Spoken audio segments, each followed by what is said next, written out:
Right, good evening and welcome along to tonight's twice adjourned EPH committee meeting about the local plan. This is now the third instalment lasting over the past fortnight, so we are on the home straight now finally. I'm Andy Konieczko, I'm Vice Chair of EPH, but I'll be chairing this meeting as the Chair has kindly invited me to continue on from last week. There's only one point on our agenda today, and this involves policy EM10, which is widely used, as we've heard over the past couple of weeks, widely used by the Development Control Committee. It is disappearing as it stands from the proposed local plan update, and will instead be replaced by three new policies MP11, MP12 and MP13. Now, the committee members were sent a paper last week, just in advance of last week's meeting, explaining how those three policies were going to take the weight of EM10. However, I know that a number of my colleagues hadn't had an opportunity to properly scrutinise that paper, so the purpose of this session this evening is to give us a chance to ask any questions that we have and pass on any comments. And as you can see, Ruth is here this evening to help us in both those purposes. So I'm going to throw open the floor now to questions. So any questions about this, the new paper and the switch from EM10 to these three new papers? Councillor James. Thank you. So I reckon in relation to EM10 on the second page, in relation to C, little c, I think I raised this the other night, and the comments that relate to that at the side, to talk about the list. And I really feel that list needs to stay. I know that in the comments you say they're quite wide-ranging, context is quite wide-ranging, and it may be counterproductive to spell out what exactly, and so I'm not so sure. I think that we should keep the list. I think it's important. I don't think, as an example, if you look at what went to DC this week in relation to the homelessness hostel, this was used, EM10. I just think as a tool for members, I think the list is important, and I would like to see that remain. That's my first one. I mean, I've got other comments, but should we just go, or do you want to? Yeah, let's stick with that and just see if any other councillors have any comments on that. If not, Ruth, is there anything you want to respond, or is that something that you are noting? No, okay, Councillor James, you're welcome to continue. So so looking at MP12 site design. No, I think there should be specific reference to zero carbon design within the green box, and there isn't. I think that should happen. And over the page, I think there should be reference to parking standards within the box as well. It doesn't reference G.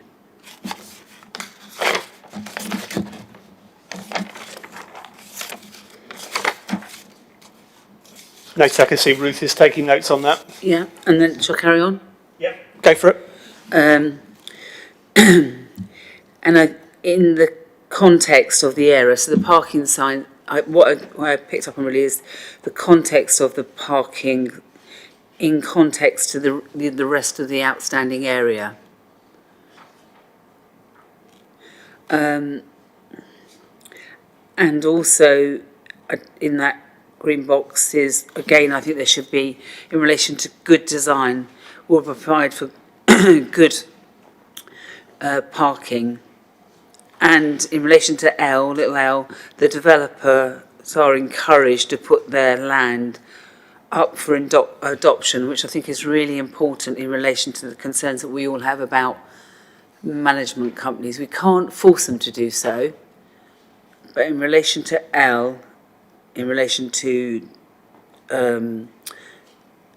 MP12 at the bottom there, ensure that the new elements of the public realm are suitable, maintained and managed. And then I think at that point we should be then saying, and that developers are encouraged to put their land up for adoption. it only has to be encouraged. We can't do any more than encourage. But because of all the problems we're having around management companies and how we all feel about it cross-party. And obviously there was a motion as well on that line as well, which council approved, I think unanimously, fairly recently. Yeah. I think Ruth, do you have any comments on that? Because I think you mentioned it might be picked up elsewhere in one of the other policies. And so It still should be there anyway. I think it won't hurt to have belt and braces in relation to, if this is going to be a catch-all policies.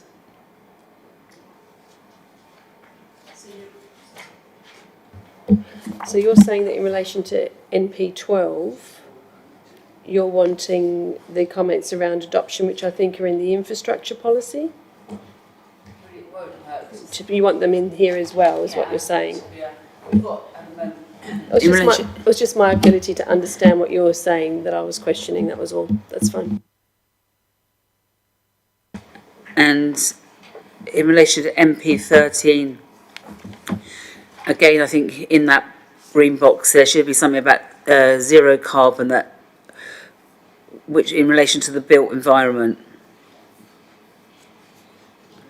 And on the last page,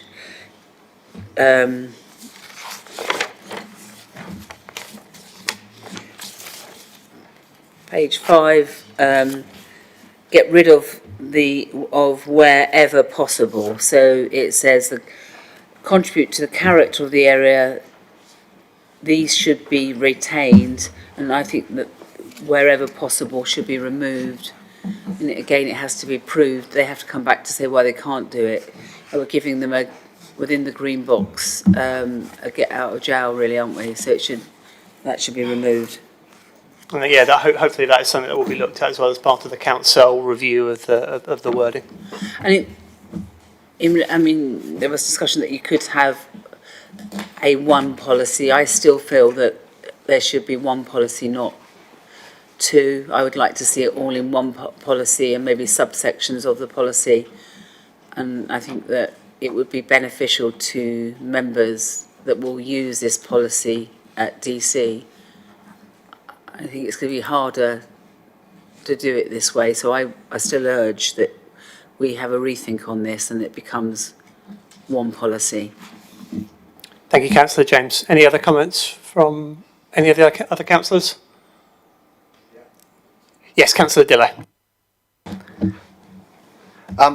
Basically, I'm quite happy with the fact that it's in different policies, but as a layperson, I just want to double check and clarify that we are going to get independent legal advice to ensure that the new way of doing it is as robust as what it has been. Thank you, Councillor Dillo. Yes, so after tonight, EPH will have finished our agenda, and because you will have finished our agenda, I'll be in a position that I'll have a set of documents that I'll be able to refer to council. So looking forward to, moving on with this agenda and being able to instruct. So yes, that's one of our first actions, so that's not a problem. That's encouraging to hear. So on that note, are there any final questions or comments from anyone? Yes, Councillor James. So in relation to C of the existing policy, and what we list there, can you talk through where it is and what it is in the other policies that you feel it's just as robust? That's the homework that we're taking away, so I'm not here to defend the actual work. I'm here to listen to what you're saying. We're going to take away your concern around what's in EM10C, see how it works, and actually take a review as to whether the three policies work or not, because it's been raised, I think, across the whole committee.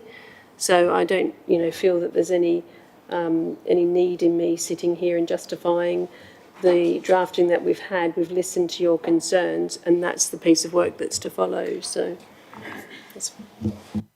thank you, Ruth. Okay, well, thank you for that. So that's that agenda item completed. Technically speaking, there is one other agenda item on here, which is regarding the work programme. However, as we are meeting again in just over 10 minutes' time, I propose that we can cover off that at the end of the next meeting. So thank you all. I declare this meeting finally concluded. We've got a 10-minute break before we begin the next EPH meeting at 6:30. Thank you all very much.